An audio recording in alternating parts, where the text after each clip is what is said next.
Okay. Aloha and welcome to our preseason week 3 preview episode of Ohana Packers Edition podcast.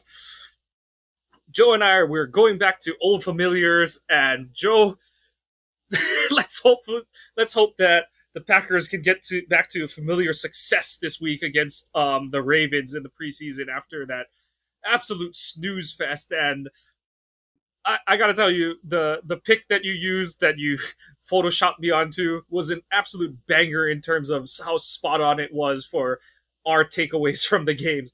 One freaking hit, but two stinking points. Yeah. But I'm hearing all over the place all this crap about it, and I get it, but it's only the preseason. I mean, it would be different if we were sitting in week 3 and they only put up 2 friggin' points. But I understand that. Well, you want them to look a little bit strong and look a little bit more prepared, but I still go back to the year the Lions went 0-16. They were undefeated in the preseason. Yep. And, like, it would be one thing if it was all the starters that played and they got their asses kicked. But the fact that it was backups and, reserve guys, that, yes, we want to see them play better. But, yeah, it's a deal, but it's not the biggest deal. I think that's the most healthy way to look at this past week's game because, yeah, you don't want to get too high, too low off of one preseason game. But, yeah, it's like we said, it was rough to watch, but also the circumstances kind of bore out what you were going to get out of that game. So, but we're here to And talk about week 3 coming up. We've given our thoughts and spoken our piece about week 2, and the Packers have also made a handful of moves. The biggest one this week is they have designated Alex Hale as their new their IPP player, and I know that one of those P's is player in the in the acronym, but like yeah, they've given him the IPP designation. Unfortunately, that means that Kenneth Odomegu's venture to the NFL with the Packers has come to an end. But I think this is a good move. Hale has potential, and I like the fact that they have, for all intents and purposes, they've locked in at least some backup option at kicker that you don't have to worry about getting him through waivers and stuff like that. I'm still confused about what the IPP stuff is because I understand it when it came with Odumegwu because he was from he came from Nigeria. He was going through the programs, and I understand why they made the move with him because he is at a little bit of an older age and he's only played football since coming to with the Packers. He hasn't been, but from what I understand, that Alex Hale played college ball. This is the fine print. This is Gutekunst using the fine print definition of the IPP to stash Hale as their internet. Well, I can't even quote marks air quote it because I mean he is an Aussie, but yeah, it's Right, he's from Australia, but I'd have to look it up again. But he played what 4 years in yeah. college, and he made like second team All American or All Conference or some shit like that. So he's played American football in the United States, but he's getting the IPP designation. So, like I said, I'm all confused about it. I know he has not been performing well in practices. They haven't given him quite the shot in the preseason as of yet. But I mean, I guess it's a. I understand why you made a move and released Odomegwu because, like I said, he's an older age. He may have potential, but how long down the line is it going to take for him to reach that potential? And it's just he's not going to be able to do it with the Packers because they've already got enough guys there that trying to find him a spot compared to, okay, well, we're worried about our kicker competition. even though, like I said, they're saying Hale hasn't really been performing well in practices. I think he missed 3 of them just today's practice. So it's an interesting thing. I'm still going to be confused about this whole IPP thing, but it is what it is. Yeah, so just doing some quick Wikipedia, the must meet. Yeah, even Wikipedia goes. Some of the criteria have changed over time, and there is some discretion applied during the selection process, as not all the athletes that have come through the program in intervening years meet all of the following criteria. So there's 24 or younger, out of high school for 4 years. This third one is the one you're talking about. Did not play American football at a U.S. college. Right. Doesn't get much more American than Oklahoma State. Yeah. Exactly. Yeah. But I mean, I think he does fit all these other ones, because pretty sure he's 24 under, definitely 4 years out of high school. He's 26. Has the ability to speak English, and he's not a citizen of the U.S. or Canada. So, yeah. Canada? Mike can't talk tonight. Oh no, I always say Canada. That's a TV, and that's the function of watching too much TV throughout your life. So, but he's 26. Oh, I lied. See, I don't even know how old he is. Oh, I should have known. The Aussies are always old when they come through college. That's right. He's a 2-time Lou Groza Award semifinalist. Earned second team All Big 12 honors in 2023. He really didn't have that great of a college career. He finished his college career 43 of 54 on field goal attempts to give him the 5th highest field goal percentage in school history. That's not amazing. No, it's like, I think, and we'll move on from this pretty quick, but I do think the one point that you brought up that might have some legs to it is the fact that he is an Aussie, and Aussies are good at kind of that squib directional punting stuff and kicking action. So does that favor Green Bay doing some funky stuff with him as like their kickoff guy? If he somehow beats out Anders, or Anders just completely craps the bed this season, and they're like, okay, we just can't keep going with Anders at this point, and we've just got to try something else. So yeah, I think here's one for you, and I know you want to move on to the next thing, but I got to think, somebody mentioned something about doing this with Anders, and I just don't see them being able to do this. But what if they let Anders onto the 53, they keep Hale as the IPP on the practice squad, and then they bring him up 3 times, and then they continue to do that with different kickers throughout the year. So if Anders has a bad set, then they can just, because they're pretty notorious about stashing at least one kicker onto the practice squad.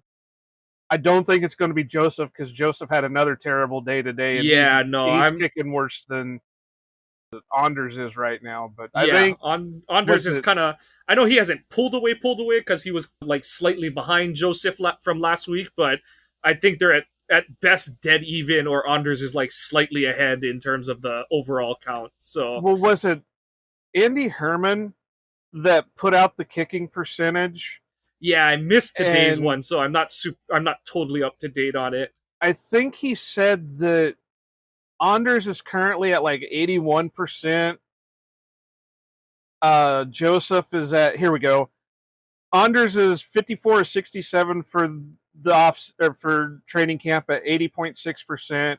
Joseph is 54 or 69 for 78.3%, and Alex Hale is 14 of 21 for 66.7%.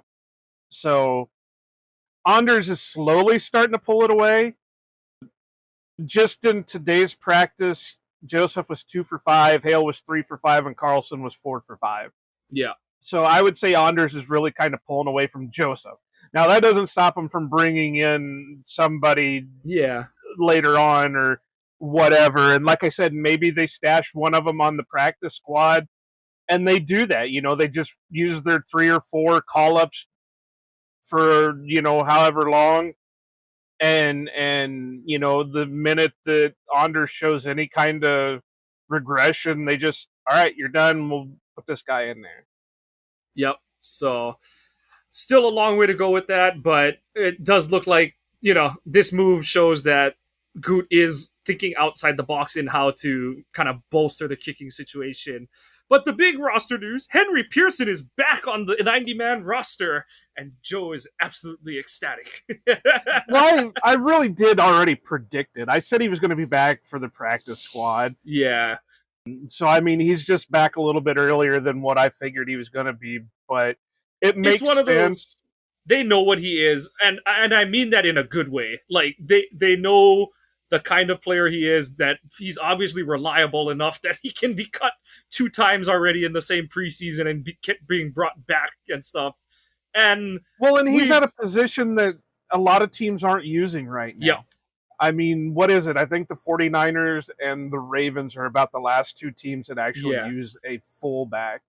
And like LaFleur would be the third, that if he had his way, he would like to have a guy that would be more of a designated fullback. I know that in theory there are times where he'd like Tucker and Sims to be, kind of amoeba in terms of being able to flow between that fullback and a tight end position. But I do think LaFleur would prefer to have like a true fullback type in his offense. And I've always liked the way Pearson plays. I don't think he's necessarily special, but from the limited like preseason snaps we've seen of him, he seems like a steady guy, reliable. He blocks well, blocks better than Tyler Davis and Joel Wilson do. And like, I think it speaks more to those 2 guys just not doing anything with any opportunities they had on Sunday than anything else. So, but in all honesty, I'm glad that he's back, because it helps potentially push some of those guys who aren't really worthy of 53-man spots off the roster. So any competition is good competition, and it's good to have Pearson back, in my opinion. Yeah, I mean, I'm all for it. I'm really hoping he does stick 53, just because that would mean a guy like Tyler Davis isn't going to make the roster. I really don't think Wilson will make the initial 53, but I think if he passes through waivers, that he'll end up on the practice squad and maybe an eventual call-up. Or, next year they bring him in and give him a full-time chance. Because, I mean, I like Sims, but I think he's really kind of limited in what he can do. He's going to be more the Mercedes Lewis type. Yeah. That he's going to block and maybe occasionally make a catch or 2. Yeah. And then your stalwarts are going to be Musgrave and Kraft. And I hope that, and we talked about this a lot last year when they were struggling with Kraft, that they don't rely on him as like a pure blocker. They need to make him into a Kittle or a Hawkinson or that type of, or maybe like a Tony Gonzalez type, where he can block and he can receive. And I think it goes hand in hand, where what was really hurting him last year is like he wasn't blocking good to start the season, but then he also wasn't getting any like pat on the back like check down routes or anything. And so it was just like all his film study is just like, you're getting your ass kicked and everything sucks kind of thing. And so it's like, for a young player, really that never his game helps. coming out. That was really never his game coming out. He was, like I said, he was the Gronkowski. He was where he could throw a block, but it was more like a chip block to go out and make the play. He was a playmaker. And then when it was, they tried to make Musgraves the focus and just use him as the blocker, it wasn't going to work. Yeah. But then once they started giving him the playmaking of time, he really started shining on it. Yeah. So, looping that all back, 44 is retaken on the roster. Henry Pearson is back. And at least it wasn't Bowden again. No. I'm going to go snap for someone else. But other updates, lot of return to practice, couple big ones. Jordan Morgan, Edge Cooper both returned, but mostly for individual drills.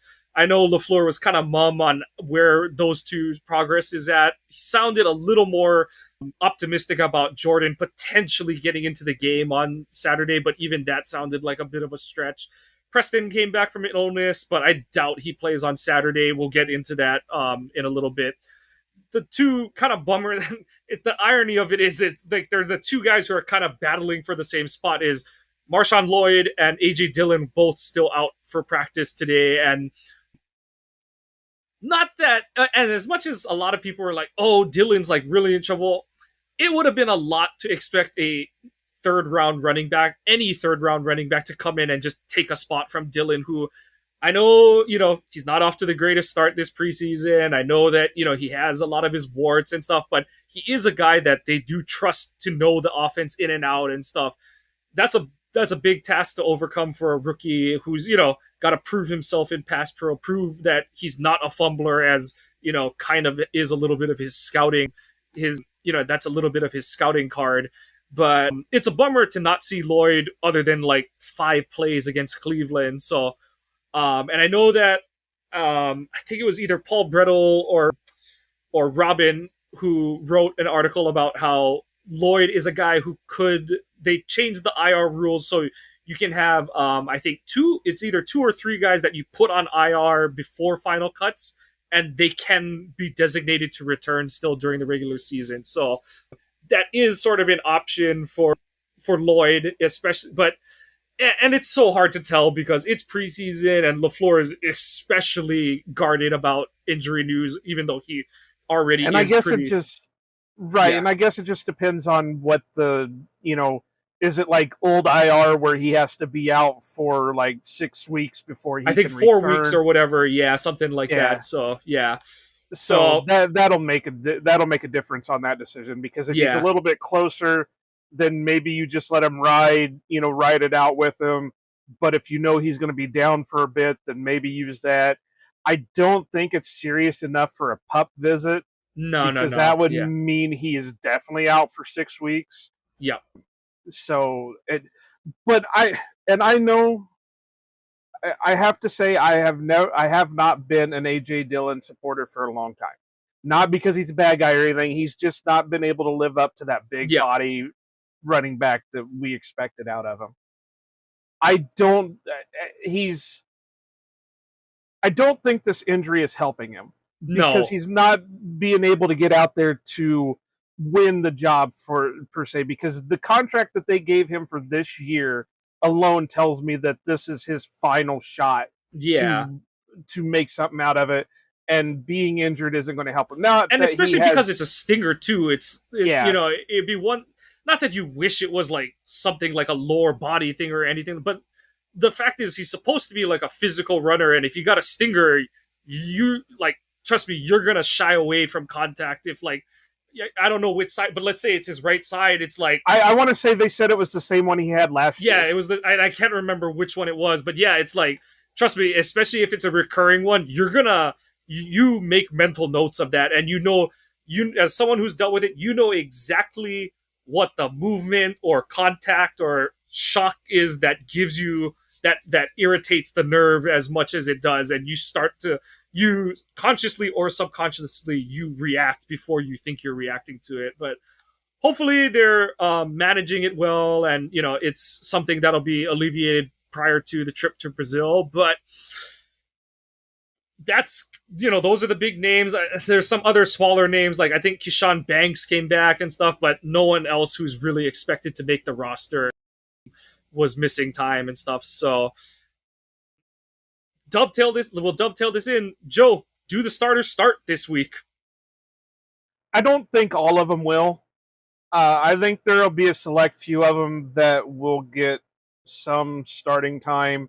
Maybe a couple of the receivers, just to get them a little bit into the groove. Got to get Wicks more snaps to justify his being on the roster, right?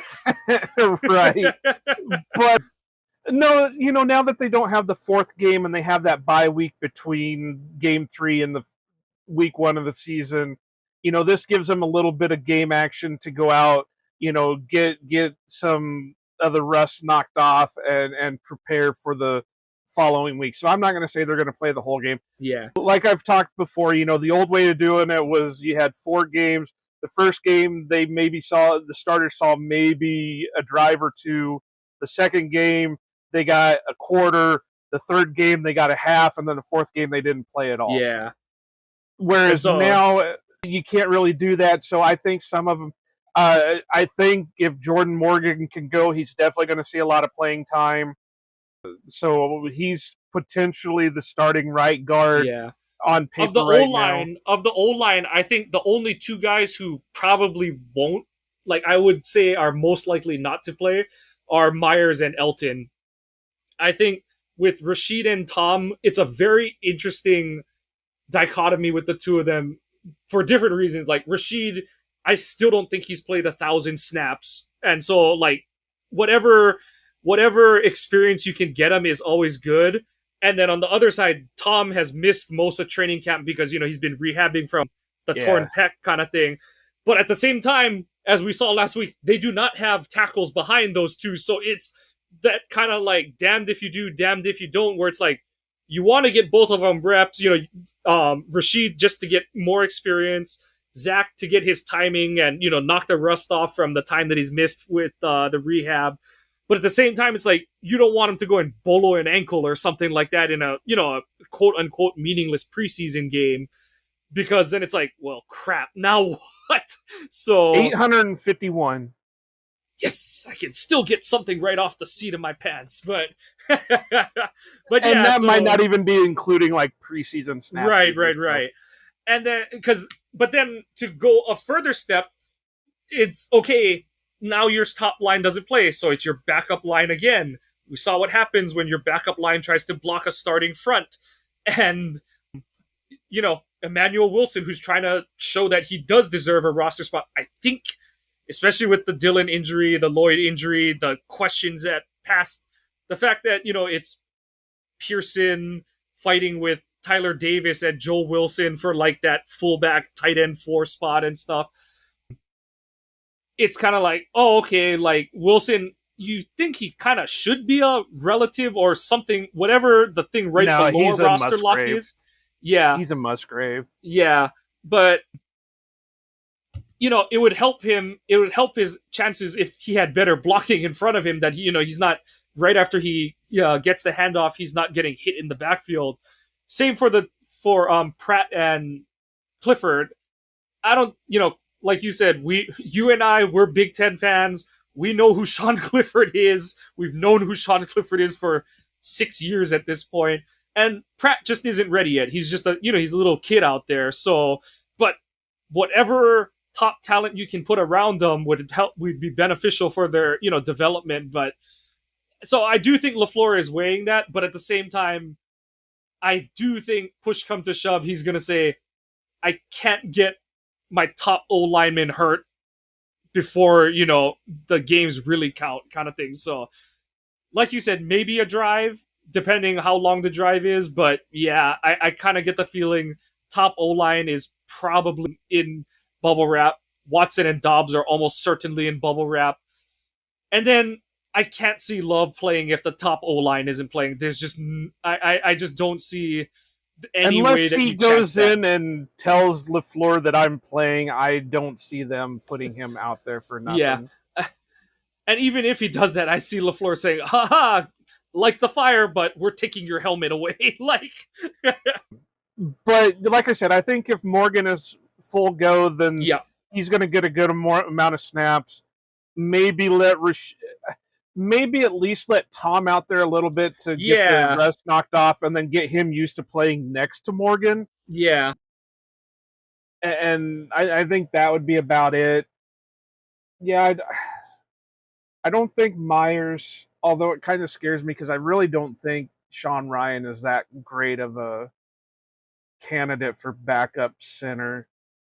This will be a good test for it. As much as I'm not expecting a lot out of this backup O line, it is another good test for them, because it is. I think it'll be good to see how they respond after getting their asses kicked for a whole game on Sunday. And this is a better D line that they're gonna go. I don't really care who suits up for the Ravens on Saturday. The Ravens have always had strong D lines, so I'm I want to see who's able to bounce back, even if it's just on instinct they're fighting their way through it, as opposed to like really knowing what they're doing. So yeah, that's my key on offense, because I think Wilson, QB2, the wide receivers 4 through 6. That's all going to be based off of how whoever lines up as the 5 guys on the O line play. So, want to see those guys kind of persevere and fight through. Yeah, and I mean, you've got what are we looking for in this game, and we just talked about the OL. Yeah, Wilson, but really it sounds like he's not having too much of a battle right now because half the guys that he's supposed to he's kind of de dropped facto out.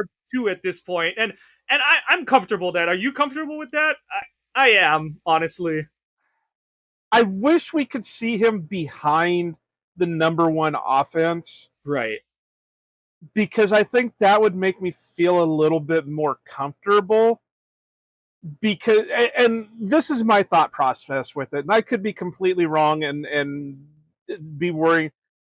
But when you're playing with a certain group, you learn their tendencies, and you can go around those tendencies.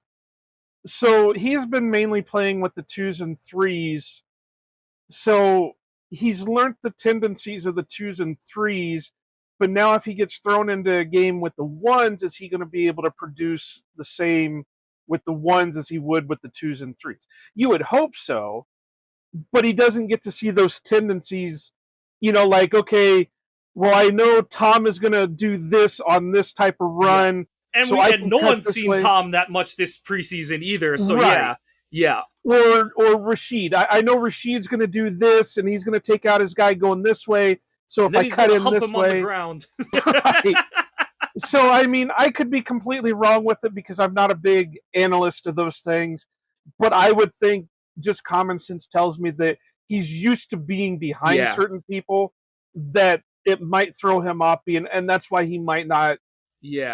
Be great for the start, but I know he didn't have a lot of opportunities, but we did to this point, we did see him produce a little better as the season went along. Like, yeah, he kind of like was scuffling when, and it was hard for him to get reps early in the season, but and then he got hurt. Partly due to there was no one else, but in those 2 playoff games, you did see him produce to a decent degree, and it was enough behind Aaron Jones, who was having a very good playoff. So that's the hope, is that you just lean on Jacobs to open the season. Love gets off to a good start, and your RB2 is it's a acceptable placeholder spot more than it is like a crutch that you really need to lean on and all. But and to say again, like the kicker competition, RB2 might not even be on the roster right now.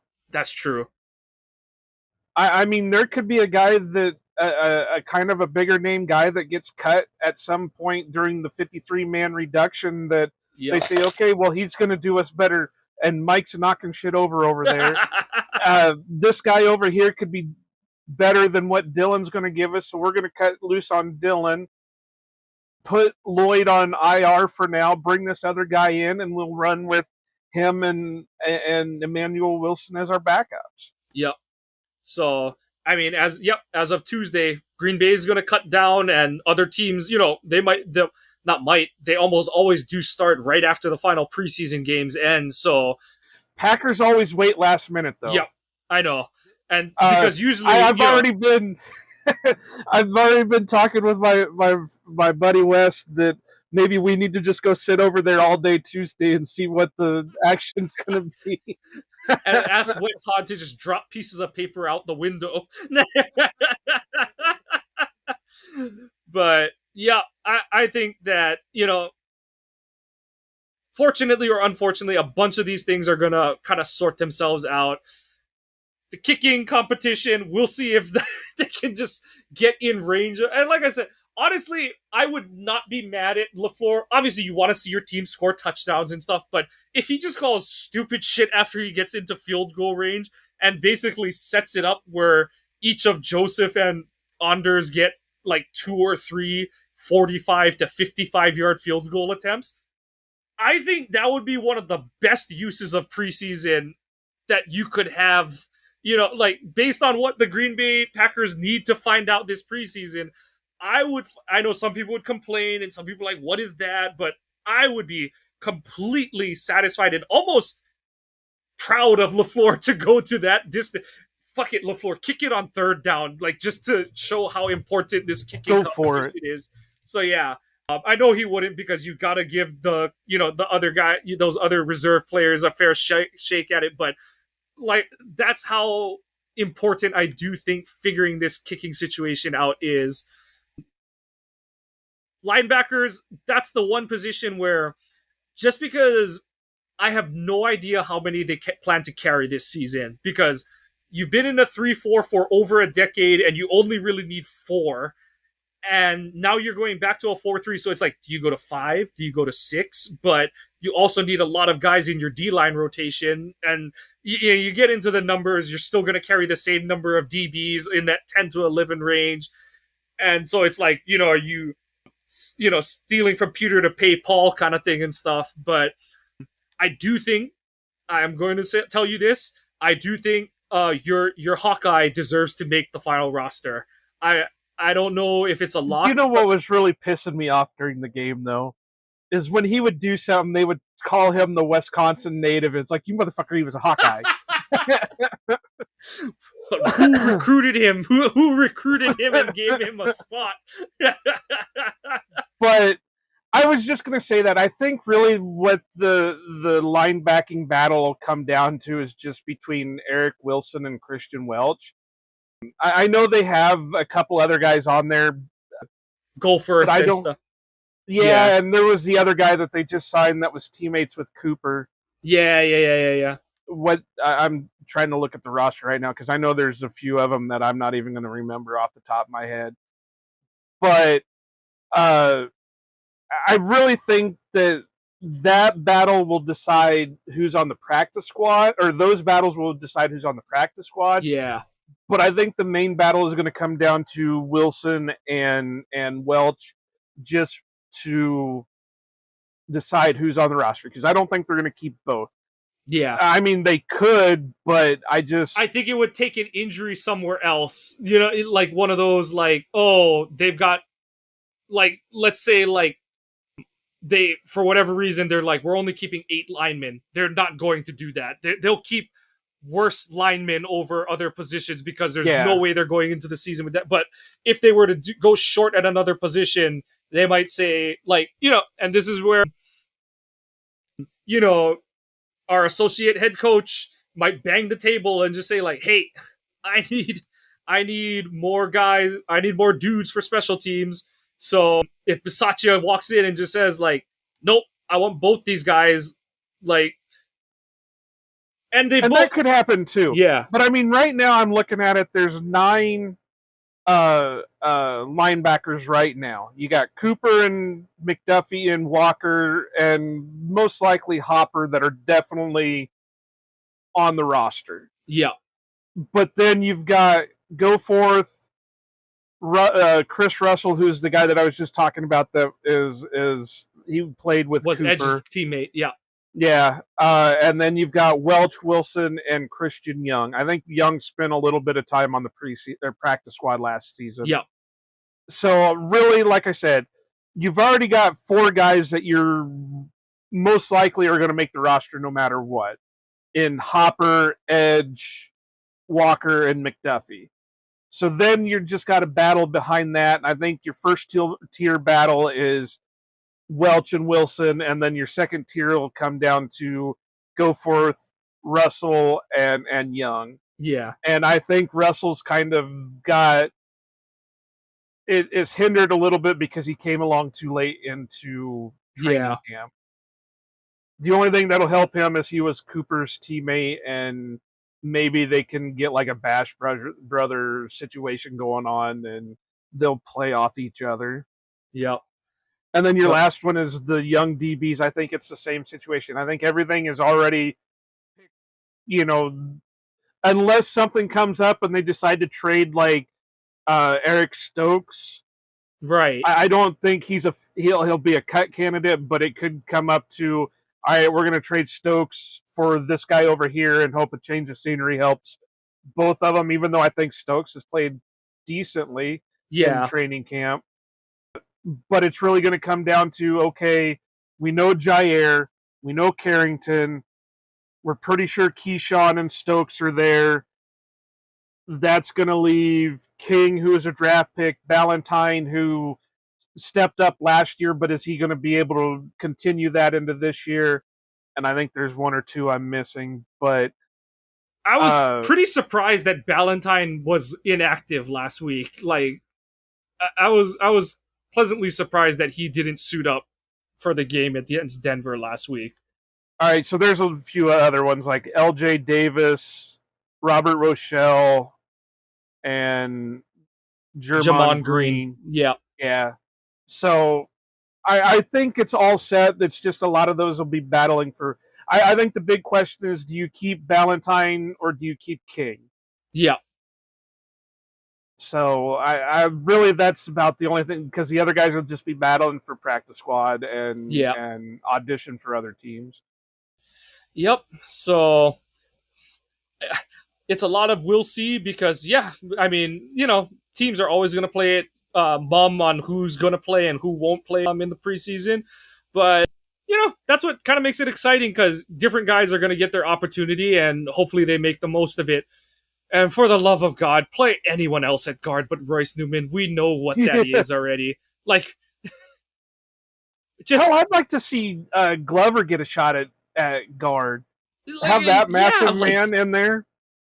Do anything else. Like, that's the thing, is let Lecitus Smith play center and play like someone else. Well, he was playing center towards the end of the game in Denver. Yeah. After Monk played center, wasn't. Yeah, he wasn't looking too good. Still better than Newman, but well, like I said, I would give Glover and Caleb Jones a shot inside, because they're both mounting them in. They're going to be more road graders at the guard position than they are at the tackle position. Go for it. Yep. We shall see, but that's going to do it. Where it's pretty much, like I said, we can prognosticate all we want, but there's only 60 minutes in the game, and there's 90 dudes on. They're probably going to have a long inactive list like we did for last week's Sunday's game. So these bottom of the roster guys are going to get their opportunity, and it's a job interview for all 32 teams to hopefully find one of those 53-man spots or one of those 16 practice squad spots for all these guys. But we plan to have programming for you guys next week. We are still, between the two of us, figuring out when, how that's gonna happen. But Joe is making, as he kind of alluded to, he's making his way up to Green Bay this weekend. Hopefully he won't have to speed racer it to make it in time for the game. I won't be going to the game. Oh, okay. Yeah. No. I won't be going to the game. Because when I set my vacation plans up, they hadn't set the preseason schedule up yet. We knew who was playing, but we didn't know when. Otherwise, I would have set it up for tomorrow. That way I wouldn't be traveling to Green Bay on game day. But yes, I will be up in Green Bay for about a week. So if you see me around wearing my Hawkeye hat around Lambeau, then that's me. The only one. just don't hit me. I really don't want to be hit. But that's okay. Versace will back you up. Well, hopefully I have my bodyguard when I'm up there, so you don't want to mess with him. But yeah, if you see me around, just stop and talk. Say hey, talk Packers. Because I will probably spend most of my time at Lambeau doing something. Right on. But like I said, that's gonna do it for us. If you're around Lambeau or the practice facility, really the next 5 days after this comes out, find Joe, say hi, take pictures. Joe, what else? I guess if you want to take pictures, I mean. No, I mean, if you want to boost my ego, you can say you actually listen to the show. Yeah, that would completely boost if you're past the 35th person, because the 36th is my wife, Joe will know that one of you is lying at least. But we appreciate you guys tuning in and following us all the time. Check out the website ohanapackers.org. You can get all of our blog posts. Carlos at our writers are stepping their game up. They're increasing their output as we get into the regular season. Streams of our shows and Cheese Talk is on there. Merch Please get merch. Support Joe's ability to go to Green Bay more often. Yeah, as more money. We need money. He keeps getting bent further over the barrel to fix his car at this point. So please buy more merch for Joe. We need merch, or we need money. Car needs merch. Please follow the show on Twitter at Ohana_Packers. To be eligible for our drawings, to see all of our polls, and I am gonna try and get back to doing pregame spaces. I was doing them early in last season, but kind of fell off as the season went along. But I will try to be doing those on a more regular basis, probably starting about an hour before kickoff. But we'll iron that out as we get closer to the regular season. Please follow the podcast on your favorite podcasting apps. Give us a like and a subscribe. But positive or negative, please give us your commentary feedback, because we want to be producing the content you're looking for. The Packers they are going to close out their preseason against the Ravens this Saturday. Follow us at Ohana Packers as we will recap and get us ready for 53-man cutdown. We'll go into our season preview, and we're going to have all of that coming to you on OPE Network. Go Pack Go, and aloha!